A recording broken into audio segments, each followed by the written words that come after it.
Good morning, Misfits. Welcome to the Phase 8 Q&A podcast. Phase 8 has started. We are officially in day one of Phase 8 right now. We've been going through the app and SugarWad and all that good stuff, and the scores are flying in. People are excited about it. We're excited about it. So we wanted to do a Q&A. One of the things that we've done in the past that we wanted to bring back is sort of do that Phase podcast, and then in the following week or two, come back and make sure that we're answering the questions that, you know, people are really looking for that information on. This episode of the podcast has a very special sponsor. As usual, Pure Spectrum CBD is a sponsor of the podcast, but because Phase 8 started today and we're really excited about it, and we told them that, they have agreed to up our code to 20% off. So if you head to purespectrumcbd.com and use the code word Misfit, you are going to save 20% on an order. If you're like me, when you get a code like that, you go in and you add the things that you normally buy. You know, you put 2 or 3 of them in your cart and just sort of save them so you can get a little bit of money. Items. So, exactly. So purespectrumcbd.com. Use the code word Misfit to save 20% off. Big savings. Gotta love it. All right. Phase 8 Q&A. Let's answer some questions. Cue it up. This first question is from our pal and former Misfit Gym Portland member, Mati. And he says, I am very excited to begin blaming Carol for all my upcoming pain and suffering. Not a question. What does he mean? But what does he mean? Caroline is the Hatchet programmer and coach.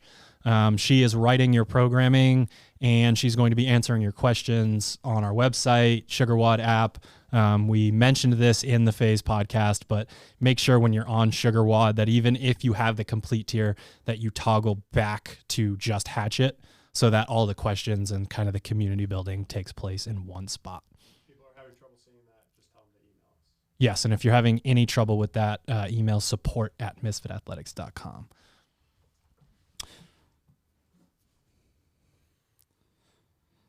You're up, Hunter. Okay.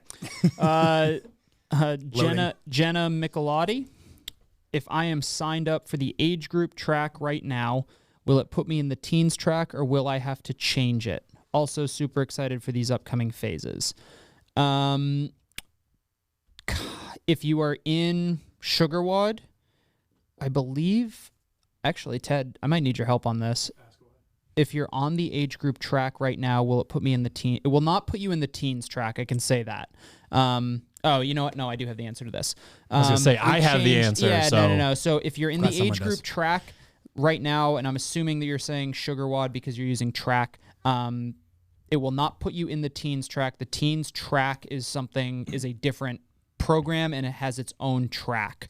So if you're a pro subscriber, you get access to that teens program as well as the masters program, and you just need to toggle your kind of setting between the two if you want. Like, you get access to both as a pro subscriber, but the masters took over, kind of like we deleted the word age group and wrote masters, and the program lives on that track, and then the teens track is a new and separate track that you can just toggle to.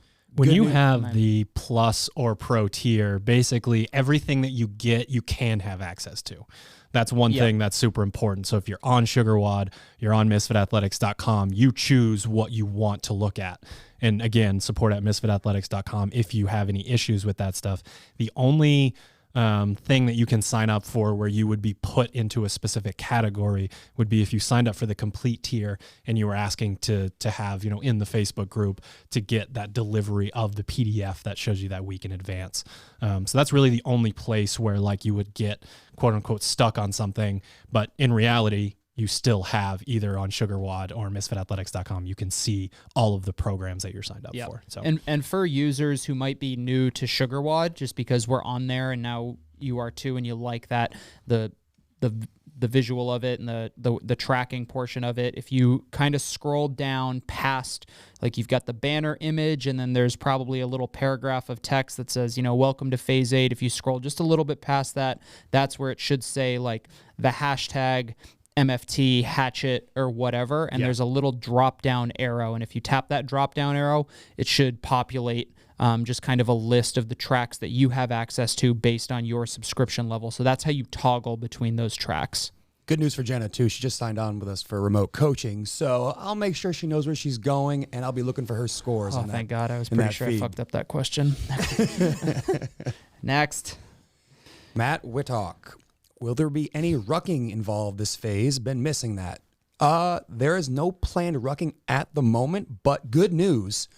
We like to program a lot of fasted cardio days and flow days that are really meant to be those, training, that one training day per week. If you're feeling beat up or if you want something extra on those like active rest days, one of my favorite ways to spend that is just put a backpack on, put 20 to 30 pounds in it, maybe 40, and just go for a walk. And there's something to the steady, marching down the street with a little bit of weight there that gives you a little bit more than just going for that casual walk, but allows you to flush out those muscle tissues and prepare yourself for the following day of training. So for me, like you get one of those days or, maybe you can't get to the gym that day, a really easy substitute is just put some weight in that backpack and go for a walk. And, you're looking at 30 to 60 minutes, nice and easy, just get out and get after it. Empty sled works well too. I've done that before. Throw a little bit of weight on a sled and just kind of walk around. Yeah, just walk around. We have a building out back that is a pretty good loop. So if you don't have a backpack but want to do something like that, that's a good substitute. I typically have 2 or 3 rest days a week, and I do pay attention to what my HRV is specifically on those rest days. And it's like, okay, I can sneak in some fasted cardio where I actually do go, jog for 30 minutes. Or if it's like typically like after I did like assault bike sprints or ski sprints, my HRV will be tanked. And I've noticed a really strong correlation between, wearing a weight vest and going for a long walk and then having my HRV recovered the next day. So yeah, during quarantine shutdown, when I had a buddy of mine and we would go on Sundays and just go for a 60 to 90 minute ruck. And I really did find when the gym was closed and we couldn't get fitness and otherwise, it was a really good way to keep a high level of fitness as well as prepare yourself to be ready to train the following day, because we'd try to make stuff happen in the garage and like just trying to thinking of, all right, we don't have access to all these machines and all these things that you would normally have on your active recovery day. There's nothing better than putting that pack on and going for it.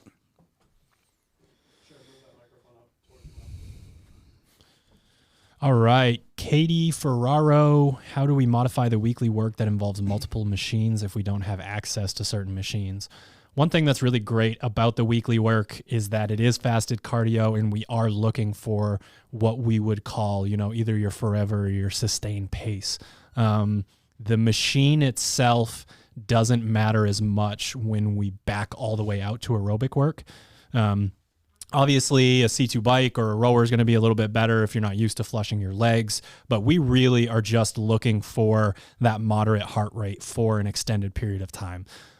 So you can basically look at the weekly work and ask yourself what you've done throughout the week and just be mindful of not like doubling and tripling up on the exact same stuff over and over, both for like it being too repetitious, but also like you don't want to do the same thing over and over. For me, something like this too, don't be afraid to mix in things like, light box step ups on a shorter box or just some of the other outside of the box movements that aren't going to be high impact and feel like you feel beat up, but get you moving around. I mean, there's a page on the website that tells you how to modify CrossFit or scale CrossFit workouts. There's a bunch of ideas to how to modify things. Again, just be careful, like Drew said, that you don't double up on something you just did the day before. But there's a really good way to think about these movements and how to create a similar feeling on a separate machine or a separate entity. Yeah. For me, it's really just like if you have a machine, that means that you have 2 or 3 options already. You can run, you can ruck, you can use your machine, and I would just mix it up. All right. Vanessa Craig, you said we are going to be working on snatches and clean and jerks a lot in the next cycles. What's your opinion on training in lifters for specific Oli work during these phases? So I'm assuming weightlifting shoes. I think my opinion on weightlifting shoes is why are you using them? What's the purpose? Because for a weightlifter, the purpose is the stability that they create because you're not going to wobble left or right. Also, like the added heel lift allows you to maintain a vertical torso in the bottom of the clean and the snatch. There are people who have the ability to do all of those things in nanos. And for a CrossFitter, I would always tell that person, lift in those things, because the last thing you want is to be doing a workout where it's like, burpee box jumps and then like a heavy squat clean, and you find that you've relied so heavily on weightlifting shoes that you're just clumping around in the Metcon. It's great when you can do that lift, but does it actually make that much of a difference? When it comes to like training for specific weightlifting work, again, I think it just depends on. I think it just depends. It depends on what you're getting at. I personally prefer and recommend to people like lift in the shoes that you would want to do in like an open workout or a Metcon or something like that. And if you're very hyper focused on specifically improving strength in either the Olympic lifts or squatting or something like that, and you think those are going to enhance that ability, then go for it. But otherwise, I tend to try to steer people towards wearing like kind of the nanos or like the Metcon shoe, because our Metcons are kind of our sport. I have a little bit of a spicier take on this. I don't know if you want to go first or... I feel like I know what you're going to say. And my opinion is, if you're doing Olympic lifting work and you look at the world's best Olympic lifters, what's on their feet? Olympic lifting shoes, right? This allows the athlete to get into a better position, allowing them to gain more adaptation from the specific training. So my personal opinion, while I agree with Hunter that you should be able to do all of your things in your normal shoe and your lifting shoe, if you're doing specific ollie work, I would recommend that you wear that shoe personally. Yeah, for me, it's about when you are transitioning from the low hang to power position, a lot of the community unfortunately is forward. So like we get to power position, and what I always tell people at training camps is like, I wish I could pause you like with a remote right now and walk up and poke you in the chest and just get you just a little bit more onto your heels. People that are forward too much in their second and third pull will be hurt by weightlifting shoes because you are pitched forward. So you need to clean that up first and foremost. Really important to do that, because those are the people that say that lifting shoes, they're like, oh, I always catch forward. And it's like, well, you're just catching more forward. But I think about 50% of the CrossFit community is leaving 5 to 10% on the table because they're obsessed with whether, Rich Froning wears lifting shoes when he lifts or not. If you can lift more weight with lifting shoes and you're a competitor, you need to at least know whether that's true or not. And if it is true, you need to set some sort of parameter where it's like, man, if we're going 80, 85, something like that, if we're going at those percentages, I need to know how to lift in my lifters. Now, obviously, the other side of that coin is running and squat snatch, like one of our favorite combinations because of how metabolically demanding that is to come in from a run and squat snatch.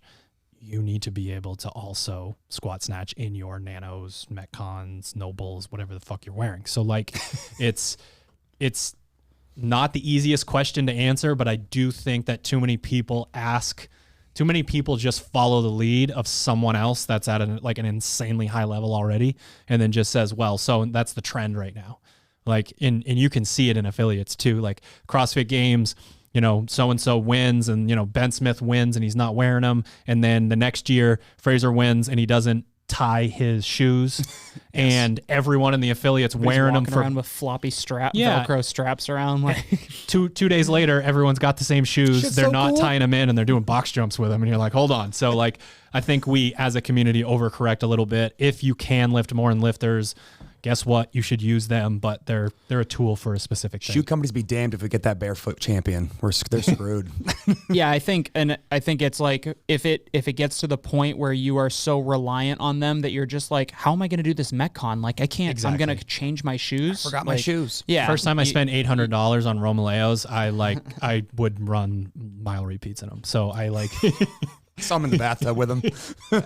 Yeah, I get it. know what they're intended for. Know how to use them correctly, and a lot of times that means you probably need to clean up the positions, not clean up your footwear. Improve your positions, and then know how to maximize the equipment that you're allowed to use. True. Matthias Morgan. Will there be mandatory conditioning pieces in I the think time it's domains? Matthias. Nah. Matthias? Matthias? Matthias. That could be that. We don't know your name. Sorry. I butchered. I'm sorry.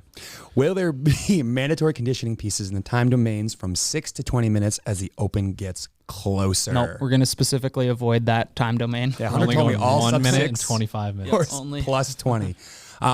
Really easy answer to this question is, CrossFit training is variance. We need to be able to work in different time domains. So while it's important to have the ability to hone in that span of time, that doesn't mean training is only going to occur in those 6 to 20 minute windows. I mean, I don't know how much more there is to it. Yeah, we when we're going into program, before there is even a single movement written, the time domain, the feel of it, how many movements are in it are all written out so that there is balance when it comes to this. We write based on objective first, then we put the movements in, and then we connect the two that are there. But it's really important to us that we don't get into, this week was a little biased for this, and then we go to next week and we try to correct that, and then we end up doing some weird shit throughout the phase. We make sure that the week is balanced before we even write workouts, and then obviously that extends out to, to months, weeks, phases. Yeah. So. And I think for the specific kind of like as the open gets closer, like clearly concerned about workouts for the open, remember phase 9 is going to be like our actual open prep. And once a week, we'll have kind of those open style workouts where, we're looking at old open workouts and deciding like, okay, like this is what we think is pretty reasonable. And you can be sure most of those are going to fall within that 6 to 20 minute time domain. We want you to be prepared. If we wanted you to be unprepared, we'd have you use that code word at sharpentheaxeco.com. Black Friday's coming up. Don't miss it. Sorry, Drew. Go ahead. All right. Vanessa Craig is back. Are you guys programming based on where you think people should be as an athlete in each group? Or are you watching our results and programming based on weakness strengths as a whole? Is everything based on what tends to be at the games level and expecting us to choose and modify as needed? This is a cool question because it allows us to address the idea of where you're at versus where you want to be. We always talk about how 90% or so of people that come to misfitathletics.com should at least give the Hatchet program a good, honest effort for a full phase. And what I think bothers people about that is just sort of that ego of, I want to be at the MFT level. I want to be at a games level. And we are not saying that you belong in Hatchet. We're saying, like we've said this a million times, that's where you're at in your current journey. And there is a natural order to things. There is a way that you go from doing 75-pound thrusters to 115-pound thrusters, with intensity. And that's by going through an iterative process. That's why, we have the moniker little by little with Sharpen the Axe. That's why we talk about, just put one foot in front of the other. And this applies to so many different things, but it's important to understand that you have to go through these certain things. So what that means is we are programming for exactly who you are now, but we are trying to progress you to a new place. And we've talked about it in a bunch of different ways, but basically until you are slaying the Hatchet program, you don't need to add another piece in. But once you do, you can stay on Hatchet and add something from MFT. Like all of our offerings have access to, whether you're Plus, Pro, or Complete, have access to both programs. And that means that you could go in and say, I do need to add in some rowing intervals, but I'm going to finish this work first, then I'm going to go do those rowing intervals. So long story short, too long didn't read, too long didn't listen. We program for who you are with the hopes to progress you to who you want to be.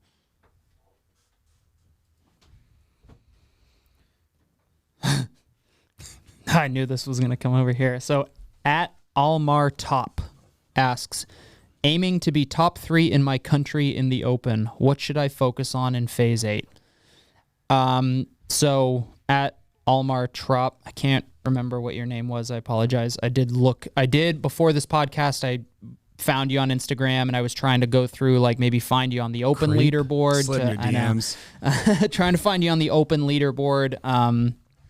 There are quite a few folks with your name, so I couldn't find you specifically in order to provide a little bit more context. But aiming to be top 3 in your country, that's pretty impressive. And certainly no small feat. Without kind of knowing where you're at currently and what country you're in. Makes this question a little bit tricky, but I think we can all kind of like contribute a little bit and extrapolate on, hey, I am here. My goal is pretty high. How do I get there? What do I do during phase 8 to make that happen? Want to go ahead? Sure. I'm gonna rephrase the question, then give it to you guys. Yeah. So we would love to, you know, for let's just say for future episodes, psych. If you provide more context, we're going to be able to answer your question. This always gives us an opportunity, though, to tell people not to overthink the situation, right? You are a strength bias athlete. You're super strong. You want to get better at Metcons. Guess what? Prioritize short, medium, long, weekly work, the bitch work. Prioritize those things. You can still lift, but you can only lift with what you have left in the tank. Vice versa, if you are the kind of athlete that crushes most Metcons, struggles with a certain skill or a certain lift, guess what? Prioritize those things that you're trying to get better at. We still have to do everything. We still have to go through and make sure that we are getting conditioning, intervals, bitch work, lifts, and skill work throughout the course of an entire week. You just need to start biasing to get there. And that actually is an answer for everyone, because people do overthink this. Everyone does. And one thing you didn't say, but I've heard you say in the past, is that one of the world's best strength training accessory programs is getting in better shape. So for you strength athletes out there that are worried that you're putting all your strength work at the end and you're not going to get strong, and all of a sudden you're going to the open and all of your old maxes are 50% of what they once were. That doesn't happen, right? Think about the upcoming challenge that's in front of you. Those 5 weeks are probably going to be conditioning based. And by probably, I mean definitely be conditioning based, with the opportunity of maybe have 1 or 2 lifts. So remember that while it's important to try to focus on what's pertinent for you specifically, at the end of the day, we need to be getting in better shape, because that's the test that's coming before us. Yeah, and I think just to put a little cap on it, wherever you're at right now, like, it's great that you clearly have a pretty very specific, you can call it a SMART, SMART kind of like goal. Having that in mind is terrific, but it still all comes back down to like, okay, there's my goal. I'm going to put that on the top shelf. That's what I've got. Now I need to go back in and pay attention to what I have directly in front of me and what thing is going to put me a little bit closer, even if it's just a fraction of a percent closer to that goal every day, and trying not to continuously like reassess like, oh, now, am I top 50 now? Am I top 40 now? Am I top 30 now? Because that gets super demanding and just mentally exhausting. So make sure that it's great to have that goal out there, but remember, like, now get back into that daily training and be obsessed with crushing the thing that's immediately in front of you, because that's how it's going to get you into that top 3. Yeah, if you're looking at your like block of granite and you're like, I'm going to take a sledgehammer to this thing in one day and end up with a beautiful masterpiece on the other side. That's just not how physics work. It's not how the world works. It's not how biology works. Like, you got to go in and chip away day by day and be more focused on another day. I got it. Another training piece, another rep, however small you need to break it down. Don't try to make leaps. That's just not possible. Yep. At Lyndon Celeste, how will the teens programming differ from the age group / masters landed programming? on the teens programming coach. Wow, nice job, Ted. Essentially, what we're looking to do with these 2 programs is to offer this category of athlete the requisite training to help prepare them not only to slay the open, but be prepared for that age group online qualifier, because to our best of our knowledge, that's the next step after the open. The main differences that are going to occur here is just thinking about these athletes individually and what they need versus what the open standard athlete would need, those like 18 to 35-year-old athletes. So specifically for the teens, I'm thinking about developing, baseline strength, working on your gymnastics outside of intensity to clean those things up there, and then just making sure that we're getting good and fit with everything else that we can do. It's really important to me that we think about setting this athlete up not only to have success as a teenager, but having success down the road as they progress from this, 14, 15-year-old athlete all the way up into being able to do either the hatchet or the MFT programming down the road. So that's kind of what's really important to me and what I think about when I program with these things. As far as Metcons and stuff, they're going to more or less line up, minus a few things that are changed here and there, just, again, based upon these athletes' needs. And as far as I know, and you can correct me if I'm wrong here, Hunter.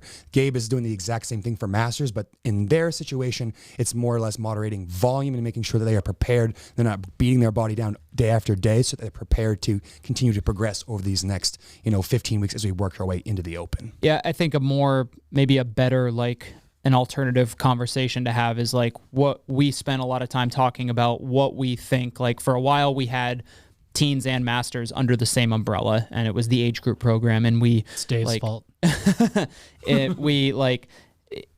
It's not completely ridiculous, but we have to understand, like, the needs of a teenager and the needs of a master are very different. We need kind of developing that baseline strength that you said for a teenager, like making sure that, like, our small muscles, like, so by doing things like accessory work, that our small muscles are able to keep up with the big movers and stuff like that. And then we're developing the strength. And then masters, a lot of those folks have a really robust kind of baseline or just a base of strength after years of probably, training, whether it was CrossFit or before that, and maybe need a little bit more work on, like, positional stuff, mobility, recovery, that sort of thing. So that's where the two programs most heavily diverge, I would say, as far as, like, the overarching like, kind of themes and just the basis for the two programs. It was important to us that these were different enough from the MFT or Hatchet programs so that these athletes were addressed specifically, but at the same time, we want the Misfit community at large to still be able to participate in things, on a weekly basis. So you'll see some of the conditioning pieces that are written for the MFT and Hatchet also pop up in Masters and Teens, because we want the community to be tied in together, and it's really important to be able to benchmark yourself against the entire field of athletes the way you would in the Open, as well as doing things that are very specific for you and your age group. Yeah, for me, it's like it's what's so frustrating when you're a coach is this accumulation of bad habits that you have to deal with when you're coaching an athlete. So someone comes to work with you and maybe their, movement efficiency isn't how you want it to be. Maybe their attitude, is, scarred from, shitty experiences in the past or whatever it is. And then you have the teen athletes show up and they're as close to a blank slate as we can get. And we have to ask ourselves as coaches, what are we really trying to accomplish here? And it's like, we can solidify movement patterns that could stick for life. We can solidify the attitude and what it takes to get to a certain place. And that can, really stick. And then last but not least, like, what actually moves the needle?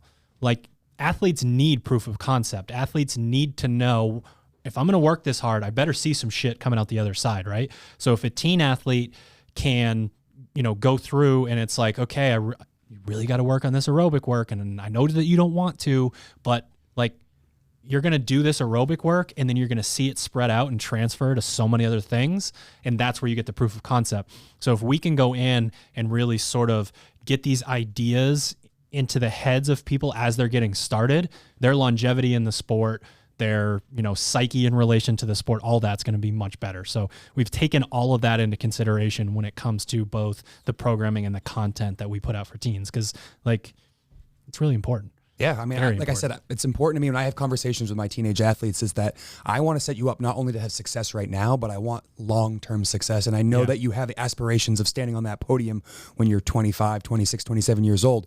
We got to make sure that early on we ingrain these habits so they can actually rear their, beautiful head when it actually matters. And from a competitive standpoint, you've got, realistically, when you enter the sport, if you come into it as a 14-year-old, you have less than 4 years of training in your age group before you jump into that 18 plus and you're competing with the fittest humans on earth. And even, like, the 16 and 17-year-old categories are fucking insane as far as what those kids are able to do. And we talked about this a little bit because we have a teenage athlete at our gym. It's like, you're not expected to go to the CrossFit Games as an 18-year-old. That's not where the sport is yet. Your peak strength isn't going to occur until your mid-20s, like mid to late 20s. So, like, we're trying to, we want kind of that not immediate success, but, like, hey, I know I'm trending in the right direction, but also, like, this is not a super short-term play for you teenagers out there. And we've seen this too firsthand. I mean, look at some of the former games champions in the 16, 17-year-old for the men and women who, I mean, outside of Haley Adams, don't really make that jump from like, hey, I was in teens last year and now I'm in the field and actually competitive and putting things up. Like it's an iterative process and it takes time. So we're trying to, again, set you up so that when it comes time to make that leap from teens programming to the Hatchet or MFT, that you're ready to do so and you set yourself up for that. Yeah, I would say there's always an opportunity to bring this up. If you are in the corner of an athlete that's trying to succeed as a teen and a master, taking all of the expectations of yourself and placing them on the shoulders of, essentially a child is just not great. It's not acceptable. It's not the kind of thing that you want to do. And I think that's one of the things that might set us apart from other programs when it comes to the teen thing, is that we're taking that into consideration. The idea of burnout, the idea of, eventually hating this and hating training is not something that we're interested in doing to an athlete. Like we use training and CrossFit and all these things as a metaphor for life. And if we pass the wrong messages along in the gym, you best believe they're going to come out outside of the gym as well. Definitely agree. At the boys' gym, but is water wet? Hunter, is water wet? He's not. He's not in the right mindset for that question, I don't think. Did we allow this? Can you be saturated in yourself? Yeah, like when you get covered in water, you're wet. Right. But is the water wet? I would say no. What I don't state think would the water be then? I don't think water is wet. Just neutral? I don't think that. I don't. You're setting up the weirdest spectrum I've ever. It's either you're either wet or you're neutral. Damn right. I think that's the politics 2020 election this year too. Literally always wet. Yeah, I've never been dry in my life. I say no. I say wet is something being saturated by the water. Water's not saturated. And if you want me to argue in the other direction, just let me know and I will. Yeah, you can go ahead. Next. At Jason Montroy. I'm a new listener. Thanks for joining, Jason. Define the unique common terms you use, like flushing. I didn't see this before. Otherwise, I would have written down a few. I've been percolating. Over Okay, here. so I'll kick off flushing.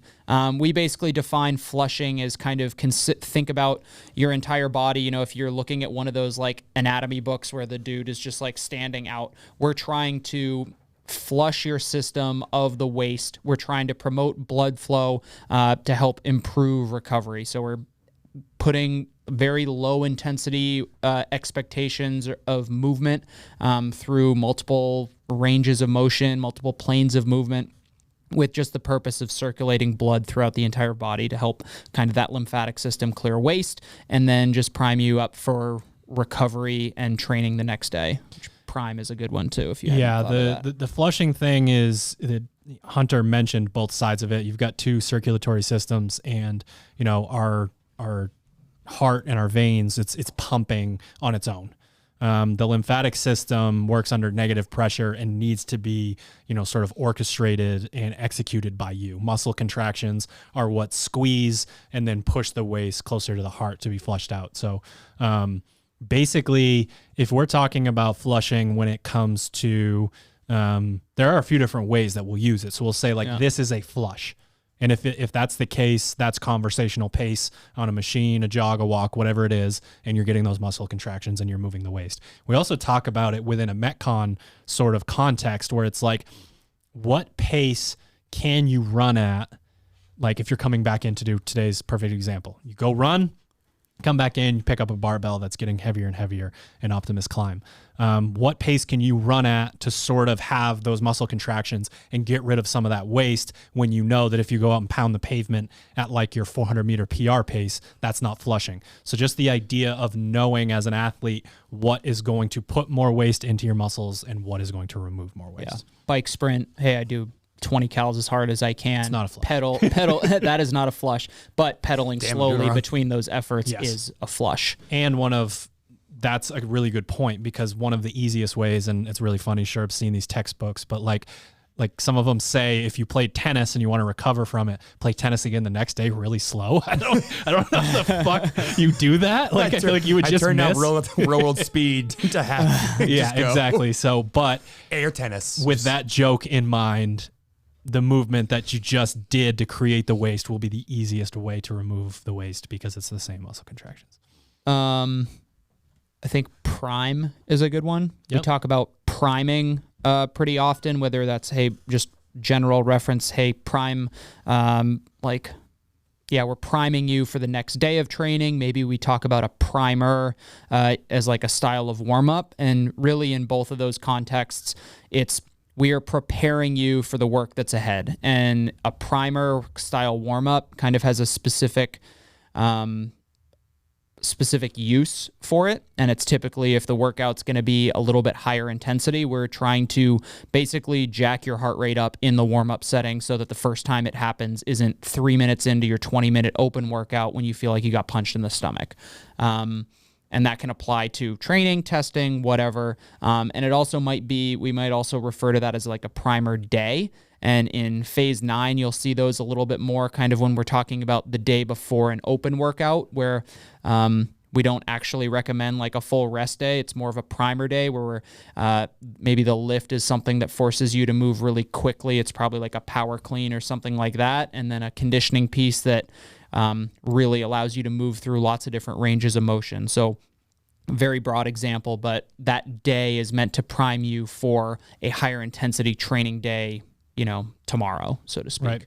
Right. Couple of things that come to mind. GPP. I don't think I've lived a day in the last decade where I haven't said GPP to someone.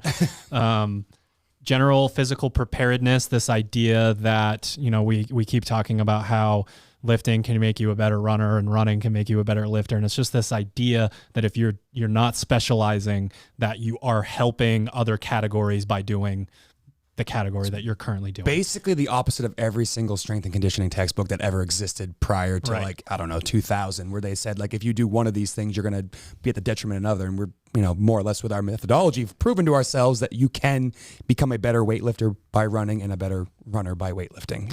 It goes back and forth. We also have our pacing terms that we use quite a bit. So we have forever pace. Forever pace is sort of like the longest thing that you can imagine yourself doing. So it's not like some people it's a marathon, but for most contexts, it could be just like a 10K run, like an hour long or 20K bike or something like that. And the idea there is that we want athletes to know that this is my pace no matter what.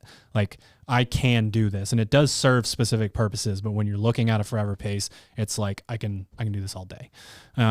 A sustained pace is when you take the total volume of the piece and you say, okay, so we have 5 by 2K run. And we say sustain. We are saying that you should run your 10K pace for the entire time. You should be able to go out and run at the exact pace that you would that's there. And one of the reasons why we would use that is to just keep you in a more aerobic place. Reach pacing, we take that same total volume and we say you are going to go faster than you would if this was one continuous piece. That is really important for intervals. Obviously, if we write 10K run for time, reach, we're asking you to go faster than your body can, and that makes no sense. Run faster than your PR 10K for 10K. Got it. Right. So reach is typically for intervals when you're saying, okay, here's your total volume, but that's the context we want you to use. So if you have 10K of total volume there, that doesn't mean that even though you could run at your 5K pace, that you should. We're going to tell you sort of how that is, and then send our favorite one, that we don't care what else you have to do, what you have going on in your life, ruin your day, go in and give it everything you got. And doctor's orders, we believe that people should be doing that at least once a week. Obviously, if you're, on a deload or you're, you got the shit beat out of you, no, but typical training, at least once a week, you need to go there and really immediately manipulate muscle fibers. And pretty common question we get on the blog too is that how do I get better at sprinting on the bike? And unfortunately the answer is you got to sprint on the bike, and you might have to modify the dosage based on where you are with your fitness and the rest and back squat. But to know that if you're trying to get better at that domain, you have to put yourself up against it. And I know most athletes are like, fuck, I don't want to go sit on the bike and do 25 calories as hard as I can. But that is how you get better at that domain, is by putting yourself up against it. True. Might be a good podcast topic. It's just workout descriptions and that sort of thing. Is it me? I think so. At cf.cal. If I'm a dude whose focus should be on strength, if I'm a dude whose focus should be on the strength leading to the open, how should I train? Should I do 2 sessions per day? If prioritize your strength, prioritize the strength work. Do not omit the conditioning. We kind of answered that in one of the previous questions. If you believe that your strength is what's holding your overall fitness back, then you should be doing whatever it is for you that means you can give the most effort, the most mental focus on the strength pieces for that day. If you're somebody who's like, my back squat, my snatch, my clean and jerk, whatever is so deficient, then that might be a time where you have to go in and like plug in one of those weakness templates and work through that for a phase or two. I would say generally for people who do poorly at weightlifting or believe their weightlifting numbers aren't there, that's almost always a technical thing, more so than a strength. Because I just tell people like, hey, can you squat it? Hey, can you put it overhead? Hey, can you pick it up off the floor? And usually the answers are all yes when those questions are asked independently. And then it's like, oh, well, why can't you do it all in the same time? Well, it's probably a technical thing. But yeah, I would, one, prioritize them, look at the training pieces that you have to hit, make sure that you're able to hit that strength work with as much intensity as possible. And yeah, we always tell people, it depends on what program you're following, what your goals are, those sorts of things. But if your goal is performance-based, then we want to be able to spread those training pieces out as much as is reasonable to allow for that intensity and focus in those specific pieces. And again, when I say intensity, that doesn't mean the 1000% hair on fire sort of pace. It could mean like, hey, this could be a very low intensity piece that I just need to focus a lot on. In strength sessions, more often than not, the intensity is already dictated for you by sets, reps, and percentages. So it's not necessarily about, we're not asking you to max out those lifts every day. It's about warming up really well, making sure that you're in the right positions, moving through those things with speed, and you're giving yourself enough rest kind of between those sets, more like the traditional strength building methodology, I guess. Paying attention to all those little things that will allow you to get stronger. I mean, Drew wrote an article about this years ago about why you're not getting stronger and why, you might be struggling to see the improvement that you're looking for. And a lot of times, like you said, it's not that you're not strong enough, it's that you don't know how to do it correctly, or you're doing some sort of bastardized technique that's preventing you from seeing those adaptations. So like, I really do think it depends on which program you're doing, how much time you're committing to it, what your goals are. And then when you start getting into these things, what element is missing from your training. And for a lot of people, like myself included, decently strong, but had a lot of movement deficiencies in terms of technique. And that's what's essentially the key to unlock those doors to that strength. Yeah, for me, a lot of it's about like, you should make sure that like, if this, let's give them the benefit of the doubt and say, you do need to actually get stronger. Stronger is not the same as my snatch and clean and jerk numbers aren't where they at, as Hunter alluded to. So if that's truly the case, the back squats in the deadlifts combined with like really being maniacal about your technical work with the snatch and the clean and jerk is what's going to move the needle. If you just introduce, 2 or 3 strength sessions a day and beat yourself into the ground, that's not really going to do anything for you. It's kind of a broken record, but the back squat, like a good back squat program that moves the needle for you in terms of strength is going to spread itself out in where it shows up. Like there's always the joke that people said that you shouldn't be doing Fran until your CrossFit total is over 1,000, and then you realize that and that if it is over 1,000, that even if you aren't in great shape, Fran is a lot easier when you're that strong. Yeah. So that part is there. The other side of this equation that we will never stop talking about is never fool yourself into thinking that this should take place of your conditioning. You might be new to Misfit Athletics, and you might be like, well, who the fuck is this guy telling me that this should happen? Louis Simmons has been preaching GPP best powerlifting coach in the United States, as far as I know. Yeah. World, maybe. World, maybe. Strongest Like gym in the world. he's been preaching GPP and having these big, gigantic people walk for 60 minutes with a sled, dragging a sled behind them as a warm up.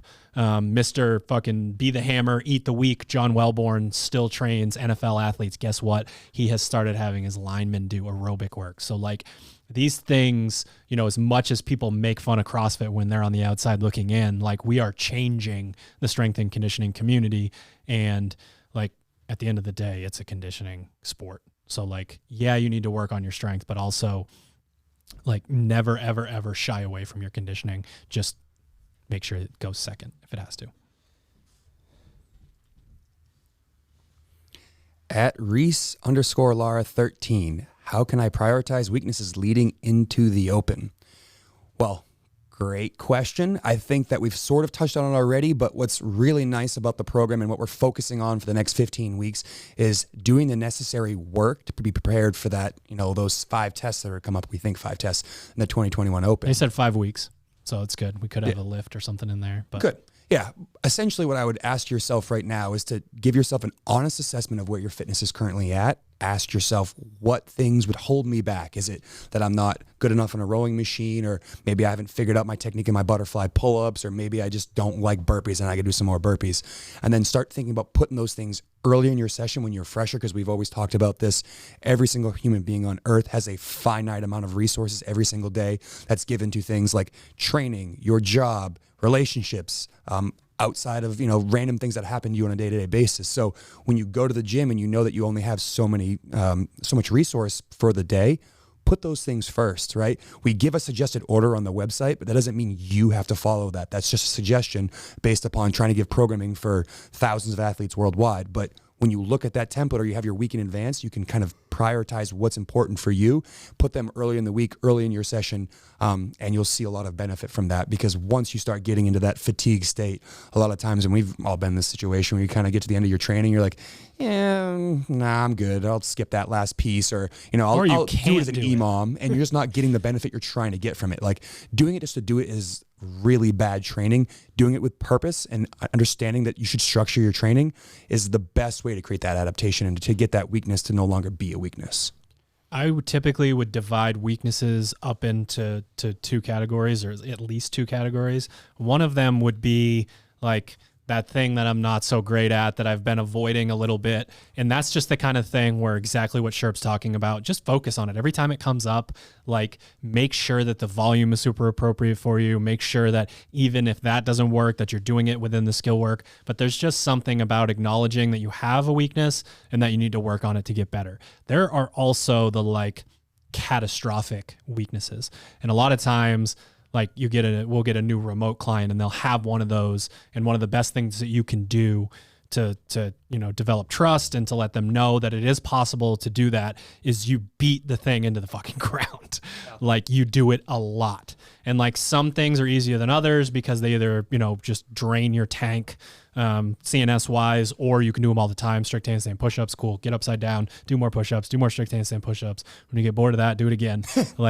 That stuff is really easy. But then when you get into, let's say it's one of the Olympic lifts, like one of the things that I put into athletes programming that is going to pop up in phase 9 is barbell therapy.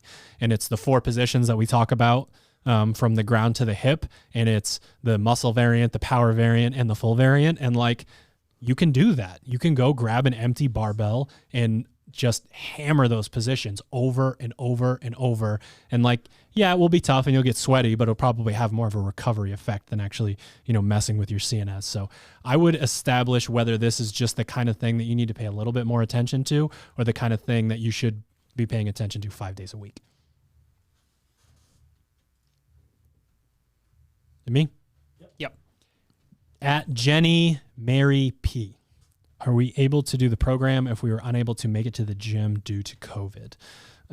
So this question could have 2 separate answers. One, do we write like MFT and Hatchet and Teens and Masters for this? The answer is no. We have every single day on Instagram, we have the Misfit Athletics Mod Wad. So you could go and see what the Misfit Wad is and then swipe and you'll see what we think should be there. And as long as the world is in shambles, we're going to continue to do that and make sure you guys have something where you can feel like you're part of the community and sort of follow along. The other things, it is too important to the people that follow it, that are stuck in this position, but their livelihood depends on it or their sanity depends on it, that they continue to do these movements. We can't really go in and change their program if we think it's going to be less effective. But we wrote an entire program for this reason that will continue to live on, long after that, and that's Misfit Anywhere. Misfit Anywhere is written so that if you have dumbbells and a jump rope, you can do every single workout, including the strength work, including the accessory work. We do recommend that you try to have a machine or something, because the amount of burpees, double unders, and running that you're going to do over the course of a week isn't going to be so fun. So we do have the machine swaps sort of worked into that. So I would say a lot of it, just depends on what's in your garage gym and whether you could attack it or not. But if you're really looking for something that you can do every single day and not have to, really overthink it, I would say Anywhere is the solution to that. There's also that scaling toolkit on the website. I know we already talked about it earlier, but you could use that if you have certain things but not other things and you're really hell-bent on being like, oh man, I can't get my rope climbs in. How do I do it? It's nice to have ideas that you wouldn't even populate in your brain because you hate that movement. It would never even cross your mind. Oh man, these questions have lined up perfectly. Wow. All right, at GM Cook, affiliate used competitor program in the past in a 60-minute class. How can we mix in some of the extra? So obviously more of a affiliate programming related question.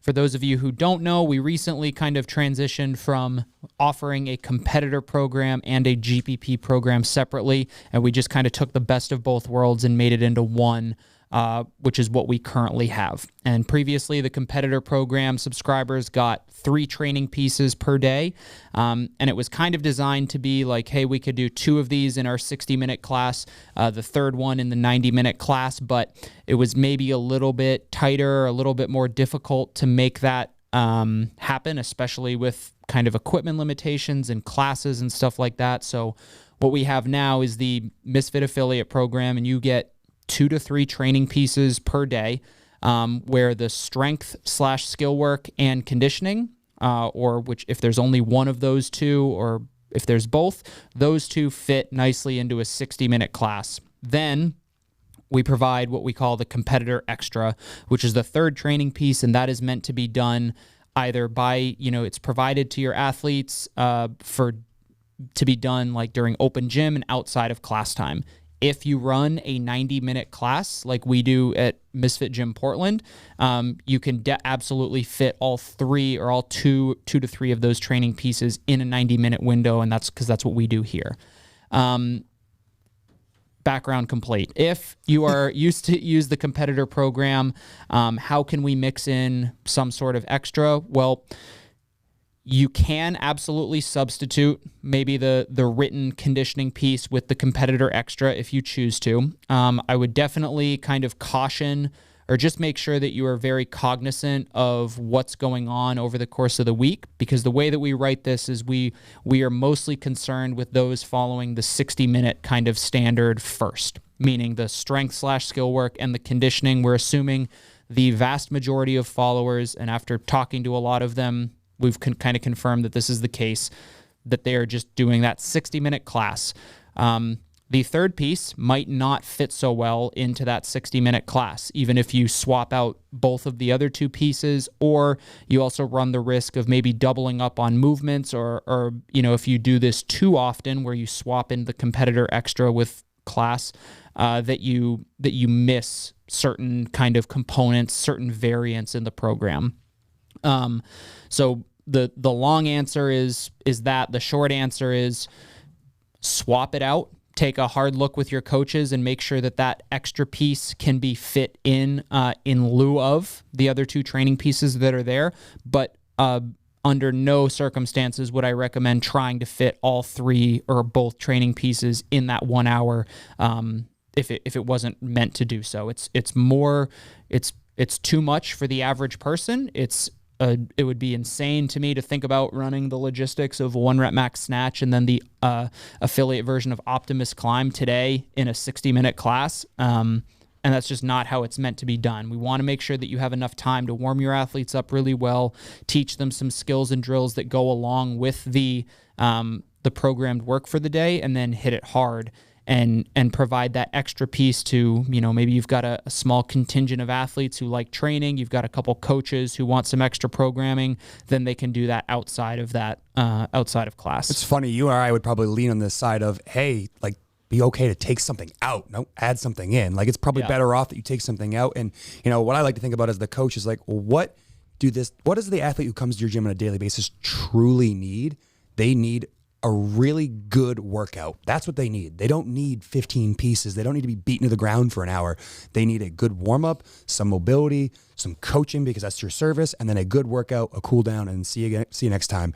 Again, by trying to force too much in too often, you're just asking for injuries, you're asking for burnout, you're asking for a gym where people are going to really struggle to want to keep bringing it day in and day out. And know that like training is cyclical. Some days it's okay to pull things out, and other days it's like, hey, you know what? Maybe we could have done that extra conditioning piece, but we're probably better off. Everyone, let's flush on a bike and talk about nutrition today instead, because that's going to give your members more benefit than trying to hammer in one more conditioning piece in the last 10 minutes of class. This conversation always brings up the opportunity for me to talk about one of life's biggest lessons, and that is just because you can doesn't mean that you should. Damn right. We have a lot of athletes that take our 90-minute class that are maybe a little bit more on the endurance side, a little bit more on they, really develop their aerobic, engines, and they have a lot of slow twitch fibers. And the problem is they could do all of the work within that 90-minute class that we have in like 40 minutes, right? Yep.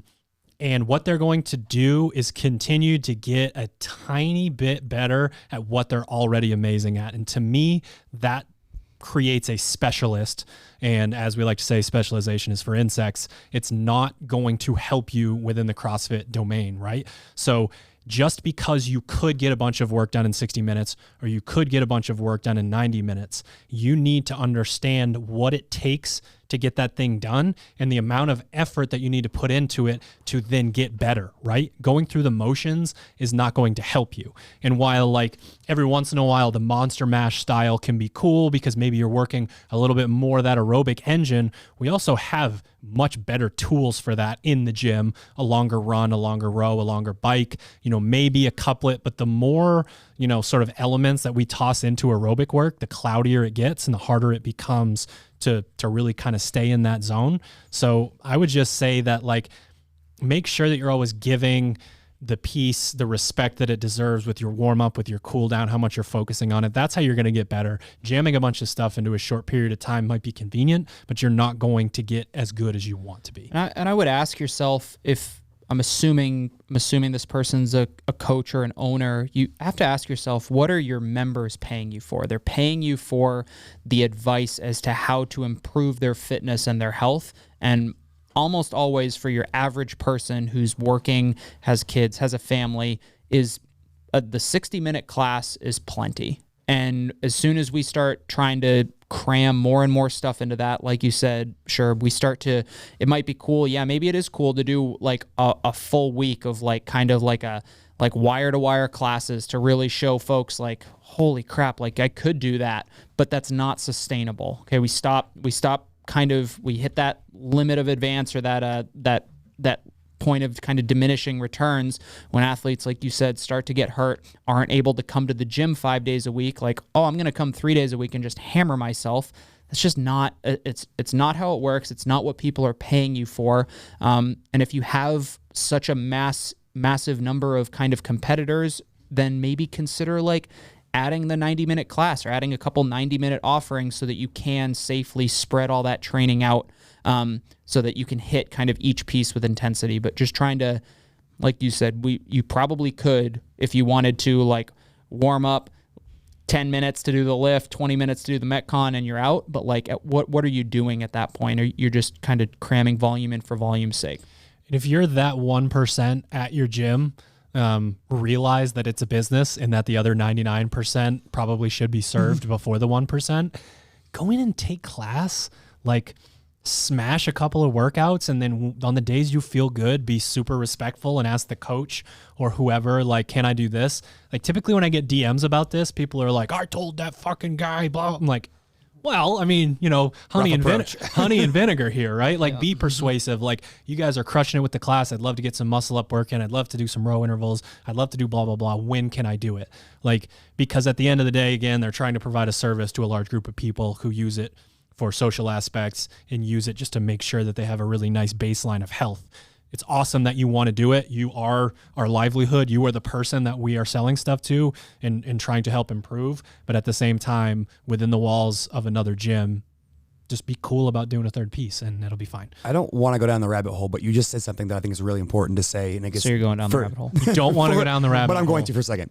Ted, you have a mute? What you just mentioned about the socialization aspect of the gym is a often misunderstood part of the class. And a lot of times Hunter and I would get annoyed if someone are chit-chatting in class. But like, if you think about what the people need at your gym, you know, a big draw for them is that socialization, and allowing enough time for that to occur is going to make your community more robust and stronger. So while it might be annoying that, you know, Susie's still talking in the back of class, you know, in the middle of it, you're going to make a tighter gym by allowing a little bit of time for that to occur. And I've actually heard affiliates that do provide the first 5 minutes of the hour to say, all right, check in with people around the gym, talk a little bit. They're there to serve my ego. Everyone laser beam into the coach standing on the box. Yeah, exactly. So, I mean, again, not too far, but I do think that's a really important thing that a lot of gyms maybe not recognize as how important it is. For sure. @_KLP123, ideal rope climb height / rope climb substitute. Typically we program 15-foot rope climbs because that is the standard we've seen in competition. You know, maybe if you look back years ago at regionals, they might have said 14 feet, but we typically just program 15 feet as the standard.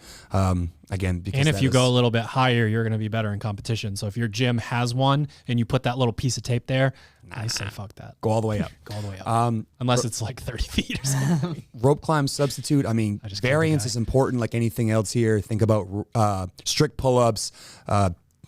You guys are going to laugh at me when I say this, but towel pull-ups, ring rows, bent over rows with a barbell. I'm just waiting for you to stop talking. But there's a bunch of different ways to modify this movement. But essentially think about what you're trying to accomplish here, which is working on upper body pulling and create some variance there.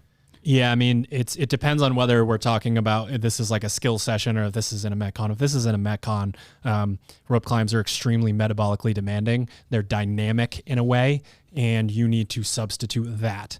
That's what GPP is. GPP is not like, oh, I'm going to go do my strict pull-ups and stand there and do nothing, like, because I've burnt out. So you have to make sure that, you know, you've got a muscle up, a chest to bar pull-up, just a regular pull-up, whatever it is, toes to bar, the kind of thing where it is grippy. You do, you know, have that upper body, but also, like, way more important, you're breathing heavy. Like, that's, and if you do it inefficiently, like the rope climb, you're going to be in trouble as well. So I agree with your answer for talking accessory work. That's fine, but I'm always going to err on the side of something that's going to, you know, raise the level of everything else. I think both answers are good. You have to look at, one, what the piece is. Is it in a conditioning piece? Is it just accessory or skill work? And what is kind of the stimulus that we're after in that? Are we doing Optimus climb where we expect a set of 4, 5, and 6 rope climbs where it's like, hey, there's a technical component to this. Yes, you're breathing hard, but like, is there technique to it? Is it meant to be exclusively just kind of pulling and grip strength? And then maybe it's like a strict pull up, strict muscle up, something like that. So you have to kind of look at the workout and understand the context, or just think to yourself like, oh, what are they trying to get me to do? How would rope climbs impact the rest of this workout? Oh, and now I can decide like, oh, actually toes to bar would be a great substitute for today, or nope, actually, you know, strict pull-ups or kipping chest to bar or something like that. Maybe it's kipping instead of butterfly, something like that. But to me, it's look at the workout, look at the stimulus, and identify that, and substitute accordingly. True. Is it me? You? Yep. At Ryan.Smith49, should you split up your training into strength sessions, including skill practice and Metcon sessions? So again, this would be the kind of question where we would need the context for you specifically as an athlete. The catch-all answer is that The more space, the more, room to breathe you give different pieces, the more you're going to be able to really put something into it. We've had a lot of examples of athletes, and what it tells us is that everyone's different, right? So like we have people who like bitch work really just drives them into the ground. So that's like its own thing, completely its own session. So they know that they can put that into play. We have some people with some full-time jobs, and some of them say, I can't do intensity early in the morning. I just can't bring it. And then Austin is, cuts down trees all day and gets up at the crack of dawn. And guess what? The muscle hamster can rip first thing in the morning. So it is really dependent on the athlete. The thing you have to ask yourself is, what things do I put together that fuck up one another? And then you separate. That's how it would be. And I mean, there's there can be the Cody approach where you're just make sure you're in the gym for 4 or 5 hours in a row. You're eating meals and you're doing all this other stuff. And then there are people who go in and do their, block early and block later. So let your pieces breathe, and then just establish what certain things are doing to the other. And if you can do anything about it, do it. We talked about Optimus Climb quite a bit, and I would say that is the ultimate beatdown of a Metcon, because you go run 600 meters and then you do your front squats. So we're looking at conditioning, we're looking at strength. When you get done something like that, you need your complete post-workout nutrition solution, proper recovery, protein, carbs, electrolytes, creatine, and then if whey protein messes with your stomach, we have digestive enzymes in there. It's great. It's all in one jug. Tastes really good. So you can head to properfuel.co and use the code word MISFIT to save on your first order. Gentlemen, you haven't done any of phase 8 yet, have you? What's on the docket? What are the coaches tackling? Wonder Max snatch guy. Gotta get strong. You made me do it last Friday. I'm gonna count that because there's no way I could do it outside the Metcon now. You almost snatched as much as me. Almost. Yeah. If I can get into Hatchet today, I would like to do the snatch, and then the affiliate version of Optimus Climb. We got heavy dubs instead of rope climbs, which will be pretty gross. Definitely taxing the metabolic system. Yeah. We actually have another question. Yeah, we had one more. At Envus.1. I'm an athlete on that line of intermediate and RX. What's it going to take to make that leap? This is a good one to end on. So I actually wrote an article on this called The Gray Area, and it's really easy to kind of look at yourself on the spectrum from like when I very first started CrossFit or started competing or whatever, and then where I want to go. And when you very first started, you knew that you were so far away that you probably didn't start with MFT, right? So you weren't like, oh, I want to be an elite sanctional athlete or a CrossFit Games athlete. Misfit Athletics has this program that caters to that athlete. I therefore am going to immediately jump into that program and do it as a beginner. And you probably didn't do that. You went to affiliate class, you scaled workouts appropriately so that you could increase your GPP, increase your level of fitness, and slowly but surely you started to creep, a little bit closer. Now we're crushing affiliate workouts. Like, okay, now I want to do a little bit extra. And now we start to do like the Hatchet program. And then, that to me, when we get to Hatchet and then we're looking at the MFT program, that's to me is the gray area. That's where I'm not sure if I should be doing MFT or Hatchet, or I've been at this for a really long time, and I think that I'm ready to make the jump into MFT and really start, trying to keep up with the big dogs. And that thought process is great, and I think there's a time and a place to inject, the occasional MFT workout and to kind of see where you're at, to see like, holy shit, like I'm still a little ways away, or, oh wow, I'm a little bit closer than I think. But what I try to tell people is that long path that you took from a beginner to somebody who is doing the Hatchet volume and maybe looking at MFT, do not forget what got you to where you are now, which was scaling workouts, modifying them, attacking your weaknesses and stuff like that, increasing your overall fitness and your GPP, because that's what got you to where you are now.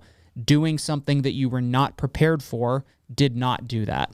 So for the athlete who's kind of on the line of intermediate and RX, I think that, to me, that's a pretty great place. That's what we write Hatchet for. We say Hatchet is like kind of the intermediate athlete, maybe trying to make the jump to the RX or elite sanctional kind of level, or, climb into the top 500, top 1,000 in the open or something like that.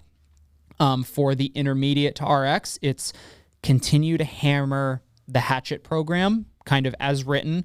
If you have those weaknesses that like, again, kind of going back to the weakness question, is it something that you just need to focus more on, or is it a legitimate deficiency that needs kind of a special tweak to the program?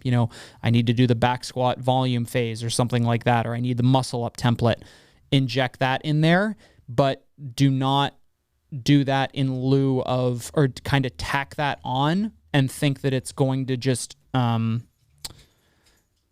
don't just tack it on for the sake of doing more. You need to have kind of the focus and the reasoning for adding that volume. And then do not forget, make sure that the conditioning pieces that you're doing are allowing you to hammer them and kind of increase your fitness. For me, I think unless the athlete does, I have 0 muscle ups, I need to get a muscle up. Like that's a kind of, would you call it like a detrimental weakness, or like catastrophic, like kind of like a hard stop point. Well, assuming that you can do pretty much every movement, we could probably start to add skill work, kind of low intensity practice on those sorts of things pretty regularly before we start injecting them in higher doses of volume into conditioning pieces. But I think the shorter answer, the too long didn't listen answer, is that don't forget what kind of took you from beginner to where you're at now, and remember that it was probably just doing the workout that was appropriate for your ability level so that you could hammer it.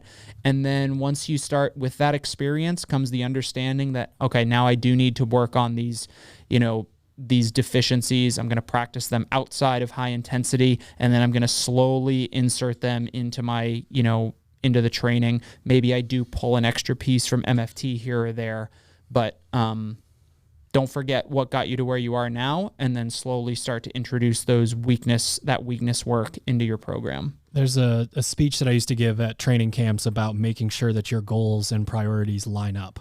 And one of the things that's kind of simple about I'm here and I want to be there is like if you are working against yourself, if you can list off 10 things that you're doing that are fucking you up, there's a pretty good chance you're not going to make it to that point.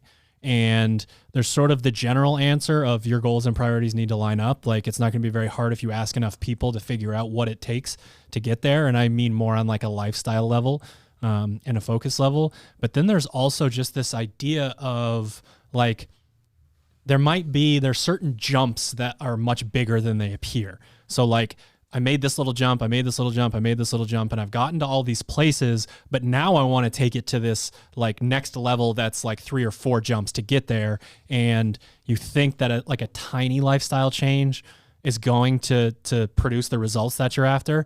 And to me, when I look at the people that are trying to be competitors that have, full-time job, they have, stressful relationships in their life, the work itself is stressful enough. It's like, okay, empty egg carton, here's 24 eggs, put them all in there and shut it and don't break any of them. Like, no, it's not going to happen. So you have to look at your life and think about it as like addition by subtraction. Like, what can I take out of my life here? Like, if I am so stressed out all of the time, and then I'm choosing to add physical stress to that equation, it's just not going to happen. So sometimes when you're taking a sport like this seriously and you're looking to really take things up a notch, like, you have to pull some things out from your life because there's just not room to grow otherwise. Yeah, the correlation between doing more and results, or like those two things, and then what's needed kind of outside the gym, those two are not, that relationship is not linear. It's not too bad, to go from 30 minutes of exercise to 1 hour of exercise. It's not bad, but it's starting to get more challenging when we start to add a training piece. Then we start to add 2 training pieces. And yeah, maybe you only spend net an hour more in the gym, but that's really it's a 2-hour swing because it's 1 hour in the gym and 1 hour you lost somewhere else. And it's also, like you said, that the more you start to add, the requirement for kind of the other 23 hours goes up significantly faster than the amount of kind of training you just added. Because we're talking about recovery, we're talking about overall training volume. You need to make sure, like, does your family and home life allow for those sorts of things? Do you have that support structure to enable that? Because it quickly climbs, past what most people are willing to kind of accept as reasonable. True. I feel like you guys pretty much took care of all of that. The only thing I was going to add is just humility to realize that there are going to be times where you're struggling and feel like your efforts wasted or you're not kind of doing what you need to do to make it happen. But if you listen to like the CrossFit Games athletes that were interviewed over the entire weekend, one of the common themes you hear from them is humility. They recognize there are certain things they're not good at, and to be able to get better at those things, they have to separate them and really kind of focus on them. So for me, it's great that your ego makes you want to be this, look at the top of the mountain and go, I want to be up there, but also don't let that ego poison you to the fact to say that, like, I am now this person, I can only do these things. Like, there are times and places where you can modify and do different things. Like you were saying, like, just because you did 20-pound wall ball once doesn't mean for the rest of your life you do 20-pound wall balls if the workout doesn't call for it or you can't match the intended stimulus. So for me, it's just being humble. Boom. Does it. All right. I think we did it. We done did it. Thanks to everyone for the questions. We hope that a few hours into phase 8, you're enjoying it, but more importantly, that you enjoy the rest of the phase. One new thing that we did that we're like super excited about is we created a phase 8 overview for the people that are like us out there that like to nerd out over this stuff. So you can download basically our entire plan, like the blueprints for what we're doing, why we're doing it. And then we have something that I think is more for absolutely everyone, and that is the weekly check-in. Basically, you get a sheet. At the top of the sheet, you have the test, the 5 test workouts. We have a spot for you to put your score in, a spot for your goal, and then whatever you get on retest. Similarly, all the way down at the bottom, we just have these blocks that say like week 1, week 2, week 3 through week 7. What we're looking for is for you to like have fun with it and grab like a different color highlighter each week and go in and, sort of cross that out, because as you're moving through a phase and as you're, having your, 6th or 7th session of, 18 heavy squat snatches or whatever it is, it's nice to look at that sheet and be like, you know what? I'm really fucking close though. This is hard, but I am accumulating all of this stuff. And then in the middle, which could be the most important, we have your actual weekly check-in, and you're going to have a box for your victory of the week, your win of the week, and then one that says learn with a little light bulb next to it. And the idea is if we are going to grow, our 2 avenues are like went in, crushed it, great, I'm getting better. But more importantly, on the learn side, it's like, what did I learn this week that I need to get better at? And when you reframe your mind for that, that is a victory. Realizing the potential of actual improvement through that is much higher than something you're already good at that you did well at. So those 2 things brought back together really play into the grow or die type thing. If we're growing, we're either going out and crushing it, or we know why we didn't crush it, and we're slowly going to work on getting better at that. So both of those things can be downloaded at misfitathletics.com. We really encourage you guys to print that sheet out. We hope that it's like refrigerator material and it goes somewhere, either in your gym or at home or whatever it is. It's a really cool looking document too. Indeed. All right. That was the Phase 8 Q&A episode. Thank you again to our show sponsors, Proper Fuel. Head to properfuel.co and use the code word MISFIT to save on your first jug of proper recovery, your complete post-workout nutrition solution. Pure Spectrum CBD. We got the double up going on this week. If you head to purespectrumcbd.com, Ted, Monday through Wednesday. So you're going to want to get on it. It's going to be 20% off with that code instead of the typical 10%. Get yourself stocked up at purespectrumcbd.com. Last but not least, sharpentheaxeco.com. Use the code word unprepared. Head to the App Store or the Google Play Store or the Samsung Galaxy or whatever it is. Walmart, you know where you download Walmart. Your stuff. Download the app. Walmart.com. Go to WholeFoods.com. sharpentheaxeco.com. Use the code word unprepared. As always, I'm at Misfit Coach on Instagram. Slide into those DMs. Let us know what you thought. Let us know what you'd like to hear next, and we'll see you next week. See ya.